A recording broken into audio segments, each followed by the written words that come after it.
Following violence against law enforcement across the country, law enforcement personnel here in Kern County are on edge even more than usual. 23 ABC's Twilon Nugent tells us more on what some officers are considering just to stay safe. Twilon? Thanks, Jackie. Every day, law enforcement personnel put their lives on the line protecting their communities. But recently, it seems they're not even safe doing routine tasks.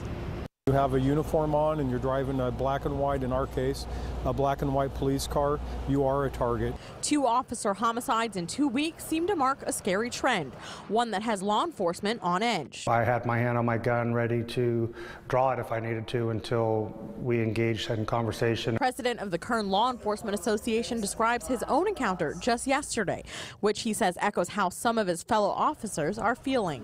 All of us want to come home to our families at the end of the night. So with people out there that are willing just to execute law enforcement officers for no reason, it's a lot scarier environment to be a cop nowadays than it was even 5 years ago.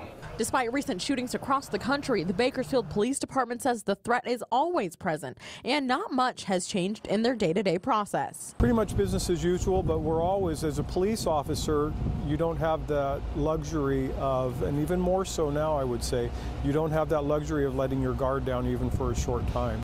In the interest of personal safety, some officers are looking for alternative options within law enforcement. A lot of people have accelerated their retirement dates or transferred to different units. I myself, I'm considering going from patrol environment to a jail setting. While shootings like the ones in Texas and Illinois are unpredictable, there is some advice on what officers should look for. Hands are what kill. If you know where the other person's hands are, then you're going to be able to see whether they have a weapon.